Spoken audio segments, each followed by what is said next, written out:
capítulo 1, versículo 6. Deixa a Bíblia aberta. Aí no telão nós vamos ler aqui outro versículo.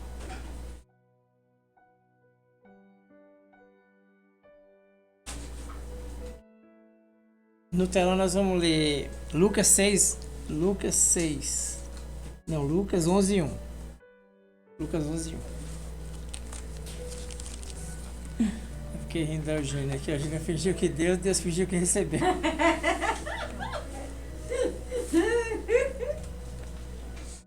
Lucas, capítulo 11:1. Irmãos, ele fala aqui da palavra, ó, vamos... o tema hoje é: nós precisamos priorizar Deus na nossa vida. Deus tem que estar em primeiro lugar em tudo, né? E aconteceu que, estando ele a orar, Jesus foi no monte, foi orar. Num certo lugar, quando acabou, lhe disse um dos seus... Quantos discípulos disseram? Um disse, um queria aprender a orar. Tinha bastante discípulo, mas um queria aprender a orar. Um se interessou. Um viu Jesus orando, e ele via Jesus orando com tanta devoção, com tanta humildade, que ele falou assim: eu aprendi com os judeus a orar diferente, eu aprendi com os fariseus a orar diferente, eu aprendi com os saduceus a orar diferente, eu aprendi com meu pai a orar diferente, aprendi com a minha mãe a orar diferente. Mas Jesus ora diferente. Então ele queria aprender com Jesus como orar. É uma oração que você tem que fazer, você tem que perseverar nisso. Não é para tantos, né? E aconteceu que, estando ele a orar no certo lugar, quando acabou, lhe disse um queria aprender. Então não é para todos, não. Ele pediu, e que você seja o segundo a orar, para você aprender a orar, pedir para Jesus te ensinar a orar, pedir para o Espírito Santo te ensinar a orar. Tem muita coisa que a gente perde tempo porque a gente não sabe orar. Tem muita bênção que a gente não alcança porque nós não sabemos como orar. Então, esse aqui olhou para Jesus orando e falou: eu já vi fariseu orando, já vi saduceu, já vi meu pai, já vi minha mãe, né? Já vi minha família orando. Agora eu estou vendo Jesus e eu quero aprender a orar como Jesus ora. Então nós temos que aprender a orar. Tem muita coisa que Deus quer dar para nós, mas nós temos que aprender a orar, aprender a buscar a Deus, né? Em Gálatas capítulo 1, versículo 6, ele fala que da inconstância dos Gálatas. Paulo fala assim: maravilho-me que tão depressa passasse daqueles que vos chamou a graça de Cristo para um outro evangelho. A minha está maravilha, mas foi a tua tradução? Estou admirado, né? Estou chocado, estou admirado, estou maravilhado. E Paulo aqui está maravilhado, ele está chocado, porque os Gálatas, eles receberam o evangelho. Paulo fundou essa igreja, eles receberam o evangelho com muita gratidão, com muita devoção. Eles ali receberam a palavra com muita devoção, muita alegria. Mas eles mudavam de ideia muito rápido. Aí os falsos mestres entravam na igreja e lá era assim: você se arrepende, seus pecados, você se batiza. Era essa a regra que era dada para essa igreja. Precisa se arrepender do seu coração, depois você precisa batizar, confirmar o seu arrependimento através do batismo nas águas. Então essa era a ordem para a igreja. Entravam algumas pessoas lá na igreja e falava assim: os fariseus, vocês têm que batizar, vocês têm que se arrepender, vocês têm que batizar e têm que se circuncidar. Circuncisão foi uma aliança que Deus fez com Moisés, lá quando tirou o povo do Egito, e quando foi fundar a nação de Israel, Deus falou assim para Moisés: todo macho que nascer na sua casa, corta o prepúcio, para que haja um derramamento de sangue, um sinal, uma aliança, para que essa aliança seja valorizada, né? Então os machos que nasciam eram cortados o prepúcio, a fimose, de todo macho que nascia lá na casa de Abraão. Foi uma aliança que Deus fez com Abraão. Essa aliança passou. Aqui no Novo Testamento eles estão querendo voltar novamente essa aliança antiga para dentro da igreja. Então o Paulo ensinava lá, né? Gastava tempo. O Paulo fundou essa igreja, saía, Pedro, João e Tiago ficavam lá cuidando da igreja, né? E ficavam cuidando da igreja. Mas os Gálatas, eles ouviam uma coisa, mas mudavam de opinião muito rápido. Às vezes nós somos assim. Nós não priorizamos Cristo, nós priorizamos pessoas, nós mudamos de opinião muito rápido. E nós precisamos ter uma opinião firme. Nosso alvo precisa ser Cristo. Nosso alvo precisa ser Jesus. E eles assim, eu estou maravilhado com vocês, eu ensinei tanto. Eu saí daqui e falei para vocês que o Evangelho é o Evangelho da graça. Aí quando eu volto agora vocês estão confusos, estão cheios de confusão na cabeça. Mas eu ensinei tanto porque eles mudavam muito rápido. Tem gente que muda muito rápido, de manhã até meio-dia uma coisa, de meio-dia para tarde é outra. Nós precisamos se manter firme. Nosso alvo é Cristo. Nosso alvo é Jesus, não são homens. Ensinamento de homens. Nosso alvo é Cristo, né? Aí ele fala aqui, o 7, o qual não é outro, mas alguns que vos inquietam e querem transtornar o evangelho de Cristo. Mas ainda que nós mesmos, ou um anjo do céu, vos anuncie outro evangelho, além do que já vos tenho anunciado, seja anátema, seja maldito. Assim como já vos dissemos, e agora, de novo também vos digo, se alguém vos anunciar outro evangelho, além do que já recebeste, seja anátema. Porque persuado eu agora a homens, ou a Deus, ou procuro agradar aos homens, porque se estivesse ainda agradando aos homens, não seria servo de Cristo. Nós não podemos pregar o evangelho da persuasão. Nós não podemos persuadir os homens. Nosso alvo tem que ser Cristo. Sabe o que é persuasão? Você fica trazendo pessoas para você. Você fica pregando, você não está pregando Cristo, você está pregando para as pessoas, atrair pessoas para você com palavras persuasivas, palavras bonitas. Eu fico pensando aqui, tem uma igreja que lá eles chamam o líder de pai. E as mulheres chamam a líder de mãe. Ah, mãe fulana, o pai fulano. Agora, eu fico em casa pensando, o pai do Daniel, o pai dele criou o Daniel. Seu pai te criou, como é que ele chama? Antônio. O Antônio criou a Sueli e a Eugênia. O Florisvaldo, como é que chama seu pai? Joel. Joel, o seu, Bruno, eu esqueci. Gilson. Joel, o Gilson, o Antônio e o Damião. Damião tá ouvindo um rádio. Vou ouvir um rádio evangélico hoje. Ele tá vendo o filho dele. Ai, pai. Chamando o pastor de pai. Como é que esse homem vai se sentir? Foi ele que criou. Foi ele que gerou. Ah, mas tá me chamando de pai espiritual. Não, isso aí na Bíblia Paulo fala poucas vezes disso. É um assunto até meio escondidinho, que Paulo fala poucas coisas sobre isso na Bíblia. Então, fica persuadindo as pessoas a me chamar de pai. Evangelho da persuasão. Nós não precisamos persuadir ninguém, nós precisamos só pregar a palavra. Nosso alvo é Cristo, não é atrair pessoas para nós. Nosso alvo é Cristo. Paulo está dizendo aqui, olha, eu estou maravilhado, eu prego uma coisa para vocês, daqui a pouco os homens vêm, mudam a cabeça de vocês, eu saio, quando eu volto vocês estão mudados. E era uma coisa tão perigosa que Pedro e João e Tiago cuidavam da igreja, e mesmo assim eles mudavam de ideia. Nós não podemos mudar de ideia, nosso alvo é Cristo. Ah, mas o homem falou isso, Ciclano, não interessa o que Ciclano falou, nosso alvo é Cristo. Nosso alvo tem que ser Jesus, a prioridade da nossa vida tem que ser Jesus. Então Paulo tinha um Jesus bem definido na vida dele. Paulo tinha Jesus como prioridade. E Paulo dizia, não vim aqui pregar para persuadir ninguém.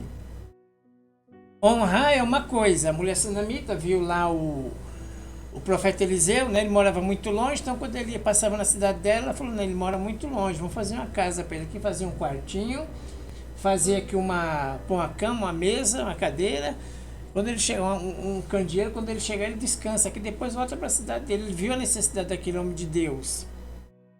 Mas ela ficou bajulando ele? Não, foi lá, fez o que tinha que fazer, honrou. A gente honra as pessoas, não precisa ficar bajulando ninguém, puxando o saco de ninguém. Você não vai crescer porque você está puxando o saco do seu chefe.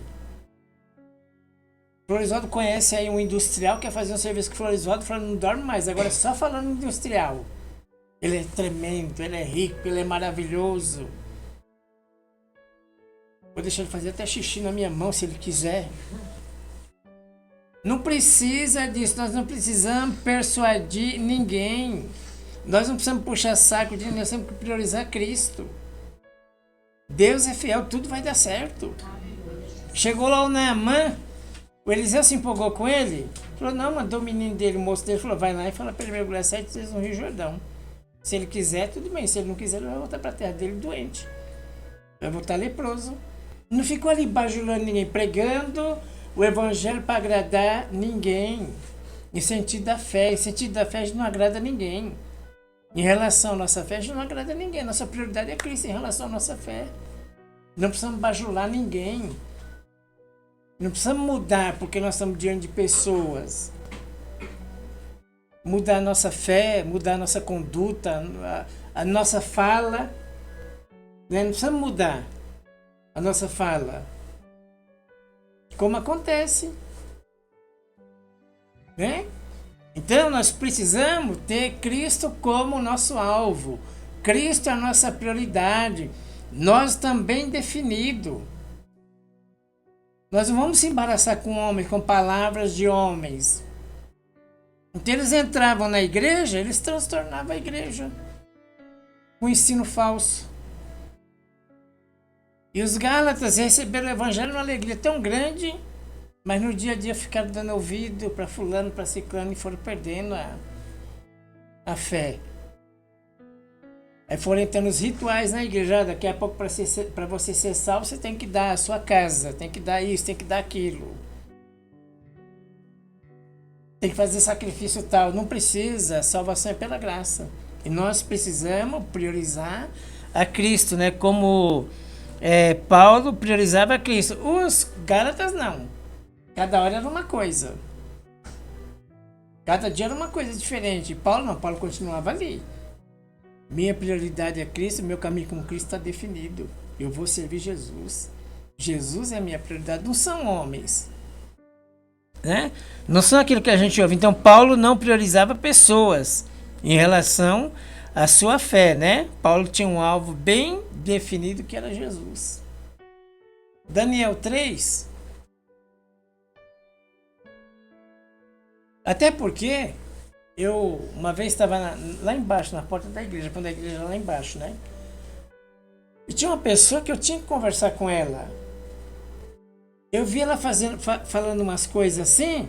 Eu falei, não, isso não está certo. Eu preciso uma hora conversar com essa pessoa, chamar ela e conversar com ela. Aí, vê o que você entende sobre isso. Aí eu falei assim, uma hora eu vou conversar com essa pessoa, né? Ela está fazendo isso aqui, ó. E tá errado, eu preciso falar com ela. Eu estava lá na porta da igreja. Aí a pessoa que eu precisava falar com ela chegou perto de mim. Ela falou, pastor, eu podia falar com o senhor fulano? Eu acho que fulano está fazendo isso e isso, acho que está errado. O que eu ia falar com ele, ele vinha outra pessoa. Você entende o que eu estou falando? Eu ia falar com ele, que as condutas dele eu não achava legal, precisava mudar. Aí ele veio me procurou, falou que viu uma pessoa que a conduta dela também, mas era a mesma conduta dele. O que você aprende com isso? Mais ou menos assim, o que você pode chutar? Não enxergo o seu. O que mais? Todo homem guarda dentro de si, já nasceu de fábrica um pouco de fariseu. É isso. Todo homem guarda um pouco de fariseu dentro de si. Ah, mas fulano é um pregador maravilhoso. Nossa, isso aí não é Jesus no céu e na terra.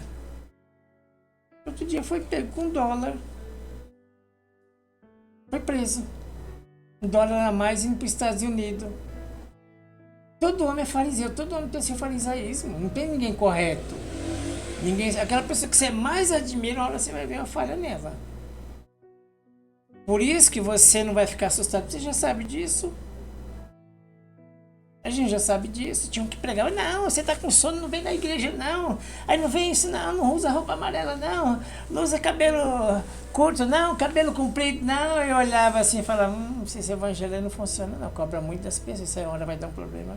Quando você vê alguém cobrando muito de pessoas, é porque aquela própria pessoa tem algo dentro dela errado.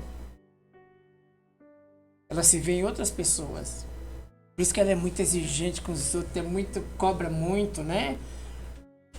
Então, o que eu olhei para aquilo e falei, todo homem é fariseu. Já nasceu de fábrica. A gente vê muito defeito dos outros, não consegue ver o nosso.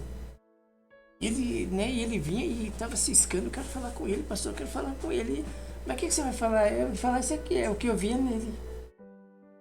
Eu falei, Jesus, tem misericórdia, todo homem é assim, todo homem é falho, todo homem é fariseu. Então nós não podemos pregar o evangelho do certão, do corretão.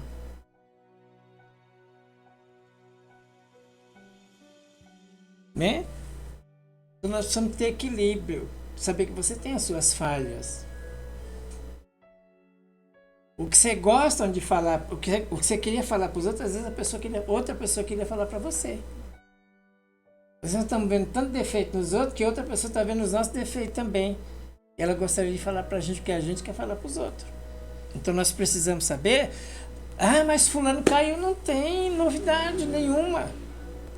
Não tem surpresa, Deus não vai ficar com o cabelo arrepiado porque o pastor lá caiu, roubou, sumiu, adulterou. Deus não vai ficar com o cabelo arrepiado, não.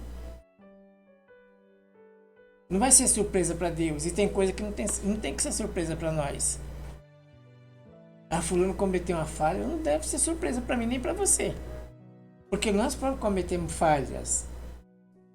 Né? Então, o Paulo aqui, ele priorizava a Cristo, né? Na igreja dos Gálatas. Daniel 3. O rei Nabucodonosor fez uma estátua de ouro.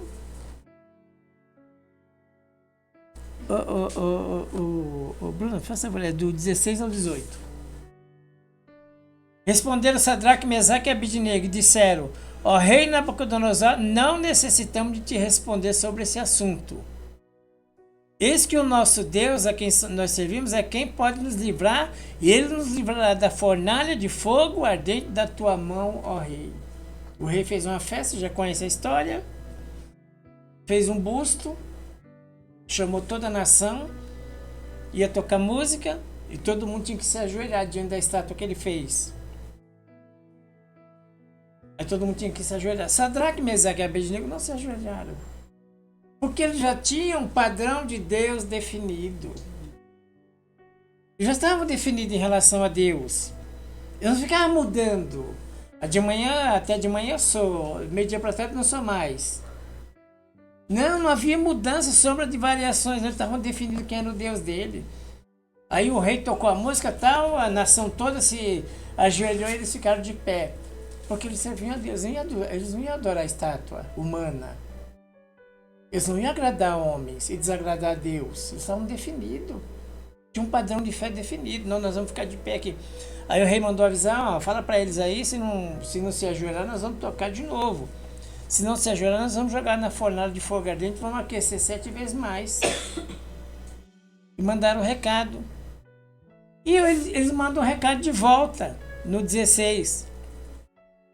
Respondeu Sadraque, Mesaque e Abednego, disseram: ó rei Nabucodonosor, não necessitamos te responder sobre este assunto. Eis que o nosso Deus, a quem nós servimos, é quem nos pode livrar. Ele nos livrará da fornalha de fogo ardente da tua mão, ó rei. E se não, fica sabendo, ó rei, que não serviremos aos teus deuses, nem adoraremos as tuas estátuas de ouro que levantaste. Padrão de fé definido. Nós não vamos fazer isso. Nós não vamos adorar outro Deus. Nós não vamos adorar estátua. Nós não vamos adorar estatueta. Nós não vamos adorar a imagem de ninguém. Nós vamos adorar só Deus. Nós vamos adorar só o Senhor. Padrão de fé definido. Vocês mudam muito depressa, hein, Gálatas? Eu chego de manhã uma coisa, à tarde vocês são outra. Que fé que é essa? Ó, nós vamos jogar vocês na fornalha de fogo. E jogou. E Deus tirou. E eles foram honrados. Na mesma Babilônia. Às vezes problemas são oportunidades para Deus nos abençoar.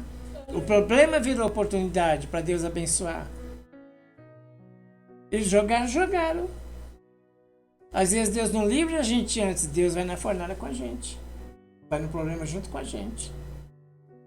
Quando a gente tem um padrão de fé definido, é isso aqui que eu quero Deus.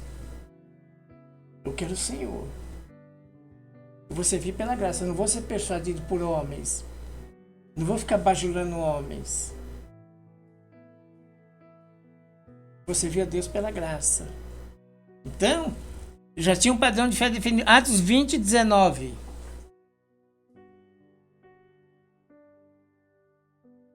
Atos 20, 19. Servindo eles ao Senhor com toda humildade. Paulo aqui está em Mileto, né? Ele manda chamar os anciões, ele vai fazer a viagem missionária e ele não sabe se ele vai retornar ali mais naquela cidade. Então ele manda juntar os presbíteros, né? E ele faz uma reunião. Servindo eles ao Senhor com toda humildade, com muitas lágrimas. Servir o Senhor às vezes traz muitas lágrimas. Às vezes traz muitas lágrimas servir o Senhor, né?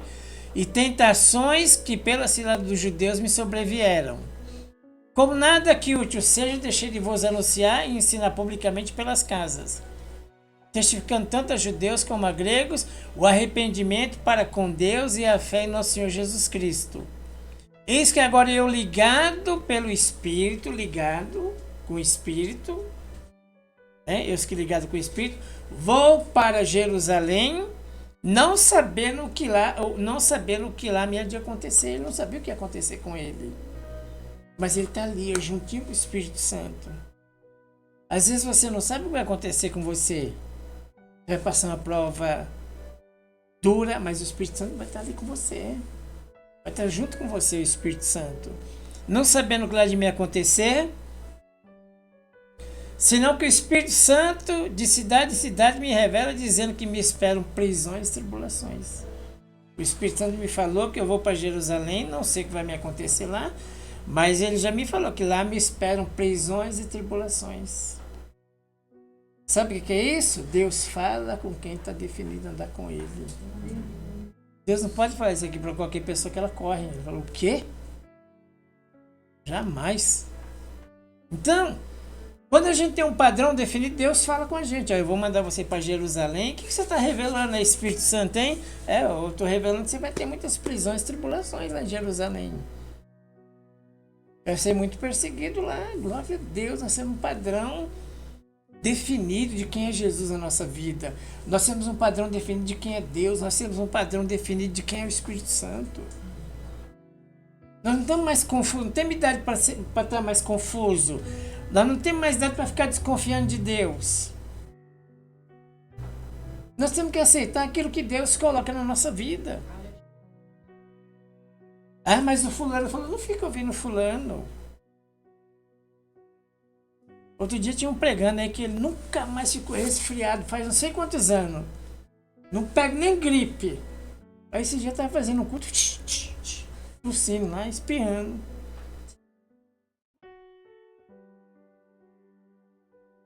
Nós temos um padrão definido de quem é Deus na nossa vida. E Deus é aquele que vai nos honrar, vai nos abençoar. Aleluia, Jesus. Nós já escolhemos andar com Deus. Nós não dependemos de opiniões de homens, não precisamos ficar agradando homens para desagradar a Deus. Não precisa. Nós precisamos aceitar aquilo que Deus tem para nós. O que Deus aqui nesse momento tem para o Paulo? Esse momento aqui, Paulo, você vai passar muitas prisões e tribulações. Você vai ser preso e vai ser muita tribulação. Quem falou comigo? O Espírito Santo. Eu vou passar muitas prisões e tribulações. Imagina, o Espírito Santo não fala isso não. Imagina. E Paulo, o 20, Bruna. Como nada que útil seja, deixei de vos anunciar e ensinar publicamente pelas casas, testificando tanto a judeu como a grego, arrependimento para com Deus e a fé em Jesus Cristo. Ele repetiu, né? E agora, eis que ligado pelo Espírito, você voltou, né? 21. É. Tem? Ah, tá. Não, 20, 21. Testificando tanto a judeus como a grego, é isso mesmo, eu que estou errado. O arrependimento para com Deus e a fé em nosso Senhor Jesus Cristo. Nós temos um padrão de Deus definido na nossa vida já. Nós já temos idade para isso. Agora precisamos aprender a orar. Da multidão dos discípulos, um só queria. O Senhor me ensina a orar e você tem que ser o segundo. Eu tenho que ser o segundo, eu quero aprender a orar, como Jesus orava. Tem muita coisa na oração que Ele precisa revelar para nós, que Ele quer revelar para nós. Ele está mais ansioso do que eu e você para nos abençoar. Ele está mais ansioso do que eu e você para nos abençoar. Mas nós precisamos aprender a orar. Me ensina a orar, Jesus. Me ensina a orar. E nós vamos chegar nesse ponto aqui, definido com Deus em oração. Amadurecido com Deus, maduro, crente maduro. Eu me espero prisão e tribulação, mas Senhor, estou aqui, em nome de Jesus. Estou aqui. Amadurecido com Deus. Ah, vai adorar a estátua? Não vou adorar a estátua, não. Vou ficar aqui, ó. Mas vai ser lançado no mas eu já estou definido com Deus. O Espírito Santo já me definiu com Deus. Se eu não estiver definido com Deus, eu vou correr, eu vou voltar, vou negar Jesus, vou adorar a estátua. Mas eu estou definido com Deus, vou ficar aqui. O Atos 21, 21:10. E demorando-se ali alguns dias, chegou da Judéia um profeta chamado Ágabo, profeta de Deus. Ágabo, homem de Deus. Igual Isaías. Homem usado por Deus mesmo, Ágabo. O que ele falou para o Paulo? O que o Paulo respondeu? E vindo ter conosco, tomou a cinta de Paulo, ligando os seus próprios pés e mãos, e disse, e diz o Espírito Santo: assim ligarão os judeus em Jerusalém o homem de quem esta cinta, e entregarão nas mãos dos gentios. Ele foi lá, fez uma profecia simbólica, né? Pegou essa cinta aqui, de quem que é? Do apóstolo Paulo. Ele amarrou os pés dele, fez uma profecia lá simbólica, né? Teatral. Ele falou, assim como meu pé está amarrado assim, vou amarrar esse homem lá em Jerusalém. Profecia verdadeira. O homem de Deus profetizou para Paulo. E vindo ter conosco, tomou a cinta de Paulo, ligando os seus próprios pés e mãos. Isso diz o Espírito Santo, assim ligarão os judeus em Jerusalém o homem de quem é esta cinta, e entregarão nas mãos dos gentios. E ouvindo nós isto, rogamos nós, como os que eram daquele lugar, que não subisse a Jerusalém. E os discípulos, Paulo, não sobe para Jerusalém, não vai não. Esse homem aqui é homem de Deus, que ele fala, acontece mesmo. Não vai não. Não sobe, não, você vai sofrer muito lá em Jerusalém. Não vai lá, eles pediam. Mas Paulo respondeu, que fazeis vós chorando e magoando meu coração? Porque estou pronto não só a ser ligado, mas ainda a morrer em Jerusalém pelo nome do Senhor Jesus. Estou definido. Era um homem de Deus que falou com ele? Era, e mesmo assim ele foi. Porque ele já estava definido. Você pode ouvir muitas vozes, você pode ouvir muitas coisas. Era um homem de Deus. E mesmo assim ele falou, não tenho minha vida por preciosa, eu vou. Se for para morrer com Cristo, eu vou lá morrer com Cristo, não tem problema nenhum. Porque eu não tenho mais a minha vida por preciosa. Já estou morto por Cristo. Quem não conhece o mundo espiritual tem vontade de viver nesse mundo ainda, mas quem conhece quer partir e morar com Cristo. Né? Tem medo da morte? Crente não morre. Crente passa de uma vida para outra. Crente ressuscita, não morre. A morte Jesus venceu lá na cruz. Ah, mas se eu morrer eu vou deixar o quê? Vou deixar o quê? Né? Vou deixar de fazer o quê? Dinheiro nós não temos. Eu não sei o Floresvaldo, né? Salvo o Floresvaldo aqui. Nós vamos deixar o quê para quem? Então, porque estou sou pronto não a ser ligado, mas ainda morrer em Jerusalém pelo nome do Senhor Jesus. E como não podíamos convencê-lo, nos aquietamos, dizendo, faça-se a vontade do Senhor. Nós precisamos colocar Cristo como prioridade na nossa vida. Maria, quando Jesus escolheu Maria, Maria era noiva, era solteira. E a gente pergunta, mas tinha tanta mulher casada, um casal bom lá, pegava um casal bonzinho lá e gerava Jesus, não ia dar tanto conflito. E deu tanto conflito na vida de Maria, o nascimento de Jesus, que ela teve que mudar de país. Foi morar no Egito 2 anos. Recebeu muita perseguição. E sabe o que é isso? Ela teve que viver uma transição na vida dela. Ela morava aqui. Agora se envolveu com Jesus, ela vai morar em outro país. Só por causa disso, ela teve que viver uma transição. Até que ponto nós estamos preparados para viver uma mudança com Cristo? Viver uma transição. Eu era cobrador de imposto, era o Mateus. A partir de agora, ando na rua seguindo Jesus. Eu era pescador, agora, a partir de agora eu não tô pescando por aí. Eu deixei a pesca, eu vou seguindo Jesus aí. Só vendo gente sem dinheiro, só vendo gente falida, só vendo gente sem pé, sem pescoço. Eu era pescador, agora só ando com Jesus, só vejo gente doente. Acabamos de falar de um paralítico. Era o povo que Jesus andava. Olha que transição! Eu era cobrava imposto, ficava lá na fronteira cobrando imposto. Aí Jesus me chamou, agora eu só fui aí levando paralítico por aí. Que mudança de vida! Olha, eu vivi uma vida tão sossegada quando Jesus entrou na minha vida. Maria falou, houve uma transição muito grande. Até que ponto nós estamos prontos para mudar com Jesus? Eu vi um pastor falando hoje, ele tem uma missão. Ele começou a missão, hoje tem 250 missionários. E eles estão tudo por aí, em outros países. E um deles falou, eu cheguei no outro país, aí tomei um choque de cultura. Porque a pessoa que eu fui ficar na casa dela lá, a mesma buchinha que ela lavava a louça, ela lavava a privada. É o costume do país. Era o costume do país. Não tem na África lugar que o pessoal come macaco? Vocês já tinham passando macaquinho bem... Não era empanado, era cozido, né? Largando as perninhas assim, numa vasilhinha. Aí ele tomava assim com a cuia o caldinho do macaco e pegava um pedacinho de carne e comia. Se você for pra lá, você tem que comer macaco. Perninha de macaco. Transição, até que ponto nós estamos prontos? Havia uma mudança de Deus na nossa vida. Parece que daqui não vai sair ninguém. De repente Deus chama você para ser um missionário. Até que ponto nós estamos prontos para viver uma transição? Deus falou assim para o homem assim, você aqui está bagunçado, hein? Bagunçou tudo. Eu vou acabar esse mundo aqui. Para quem que Deus falou que ia acabar o mundo? E Deus acabou?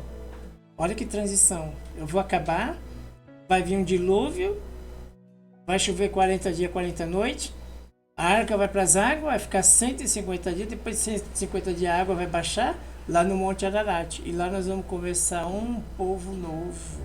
Olha que tamanho de transição. Olha como Deus pode mexer na nossa vida. Sabe que é acabar o mundo e sobrar um? E Deus fala assim, eu vou começar um outro mundo com você. Imagina que isso. Que coisa assombrosa, ao mesmo tempo que coisa maravilhosa, que coisa gloriosa, uma mistura de assombro com a glória de Deus. E Deus terminou a nação, morreu todo mundo afogado. E começou outra com o mesmo Noé. Olha que mudança. Precisamos priorizar Jesus na nossa vida. Aleluia. Deus tem que ser a nossa prioridade. O Espírito Santo me revela que você está me esperando prisões e tribulações. Não tenha minha vida por preciosa, contanto que se cumpra o meu ministério no Senhor. Deus tem que ser o primeiro. Esse é Deus que nós servimos. Nós temos que estar prontos para transições, para mudanças. Ela estava lá cobrando imposto, ela estava trabalhando lá, cobrando imposto, e daí eu estava lá, né? De repente Jesus me chamou, abandonei tudo. E Jesus pregou tanto que eu preguei? Não. Ele só fez uma pregação para Zaqueu, desce que eu vou na sua casa. Ele desceu e foi. E eu estou me esmirrando aqui faz tantas horas. Né? Aqui já faz tantas horas aqui, cansado, e Jesus só falou assim, desce, eu já vou na sua casa. Ele foi, houve transformação. Uma pregaçãozinha, só isso, desce. A única pregação de Jesus. Nós precisamos priorizar o reino de Deus. Igreja, jejum, oração e palavra. Igreja, jejum, oração e palavra. Se Deus mandar um anjo para falar com você, um anjo lá, né? Ele vem lá na sua casa todo cheio de peninha, né? Baixa lá na sua janela. Que cor que vai aparecer o anjo para você na sua janela? Que cor que Deus fala que é os anjos? Que cor que Deus fala que é a santidade? Qual é a cor da santidade? A santidade não é branca? A gente não tem ideia que os anjos são branquinhos? A gente vê tudo que é filme, brincadeira, os anjos são tudo branquinhos, né? Se aparecer um anjo na sua casa com a peninha preta, É hora da gente. É hora da gente orar que tem alguma coisa errada. Você sonhar. Sonhei com um anjo, mas tinha uma peninha preta aqui do lado. Vai orar que tem alguma coisa. Não, mas também não. Aqui não é seu cunhado, não, menino. Aí se aparecer na sua casa hoje, mas você tem uma peninha preta aqui, você, ó, vou orar que tem alguma coisa errada comigo. Vamos colocar Deus em primeiro lugar, em nome de Jesus, amém? Glória a Deus.